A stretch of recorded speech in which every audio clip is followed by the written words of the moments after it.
और अब बात ताइवान स्ट्रेट में चीन की घेरेबंदी की और चीन की ब्लॉकेड ड्रिल के चलते ताइवान स्ट्रेट के आसपास वाले कमर्शियल शिपिंग रूट बदलने पड़े हैं। एयरलाइंस ने फ्लाइट्स डाइवर्ट की हैं, बीमा प्रीमियम्स भी बढ़ गए हैं, सप्लाई चेन में देरी शुरू हो चुकी है।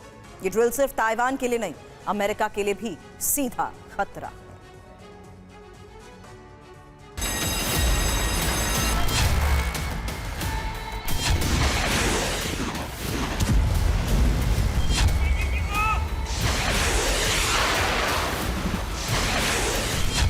ताइवान पर लाल घेरा कसता ही जा रहा है। पीएलए के धमाकों से ताइवान स्ट्रेट धधक उठा।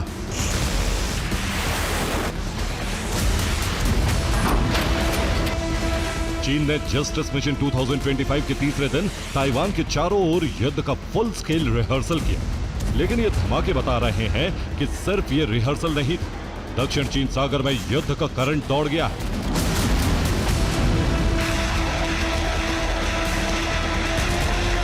ड्रैगन ने अपनी खूनी पंजे खोल दिए हैं। शी जिनपिंग का टारगेट अब सिर्फ ताइवान नहीं, बल्कि अमेरिका की वो सैन्य रीढ़ है जो पूरे पैसिफिक को थामे खड़ी।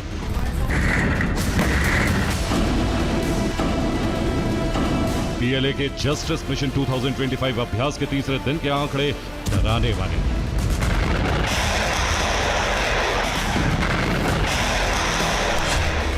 इकहत्तर चीनी फाइटर जेट्स ने उड़ान भरी, 35 ने मीडियन लाइन क्रॉस की, 27 रॉकेट दागे गए, 17 पीएलए नेवी के युद्धपोत एक्शन में दिखाई दिए और 15 चाइना कोस्ट गार्ड वेसल्स ने ताइवान की घेराबंदी की।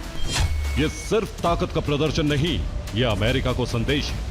ताइवान के चारों तरफ चीनी नौसेना की घेराबंदी, पोर्ट्स को सीज करने की रिहर्सल, समंदर में लाइव फायर और आसमान में फाइटर जेट्स का सैलाब।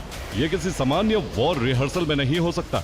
ऐसा लग रहा है वॉर रिहर्सल का बहाना लेकर चीन ने युद्ध शुरू कर दिया। पीपल्स लिबरेशन आर्मी का ईस्टर्न थिएटर कमांड ताइवान के पूर्वी जल क्षेत्र में all dimensional force projection drill कर रहा है। मतलब समंदर, आसमान और जमीन, तीनों मोर्चों से कब्जे की तैयारी। ऑल ब्लॉकेड ड्रिल यानी पूरी क्षमता के साथ ताइवान को दुनिया से काट दिया गया। नतीजा यह हुआ कि वैश्विक समुद्री व्यापार लड़खड़ा गया, हवाई उड़ानें प्रभावित हुई और ग्लोबल चिप सप्लाई के दिल यानी ताइवान की घेराबंदी करके चीन ने दुनिया की अर्थव्यवस्था को बड़ा झटका लगा दिया। ताइवान दुनिया का सबसे बड़ा चिप हब है, जहां से आधी दुनिया के चिप्स निकलते हैं। 80% एडवांस चिप्स यही बनते हैं। दुनिया के सबसे बड़े चिप हब की सप्लाई लाइन कटी तो इंडस्ट्री सप्लाई पर भी ब्रेक लग गया। दुनिया भर का इलेक्ट्रॉनिक्स, ऑटोमोबाइल, डिफेंस, हर सेक्टर खतरे में आ गया। चीन की घेराबंदी से वैश्विक अर्थव्यवस्था पर सीधा हमला हुआ। एक ही दिन में 1 लाख से ज्यादा अंतर्राष्ट्रीय यात्रियों की उड़ानें रद्द या डाइवर्ट करनी पड़ गईं। करीब 300 डिपार्चर, 265 अराइवल, 296 ट्रांजिट फ्लाइट्स प्रभावित हुई। ताइपे के 14 में से 11 एयर रूट्स ठप हो गए। घरेलू उड़ानों में भी हजारों यात्री फंसे और अब यूरोप भी डरा हुआ है। जर्मन विदेश मंत्रालय साफ कह रहा है, हम चीन की सैन्य कार्रवाई को गंभीर चिंता के साथ देख रहे हैं, क्योंकि ये सिर्फ एशिया की लड़ाई नहीं है, ये वैश्विक व्यवस्था पर हमला है।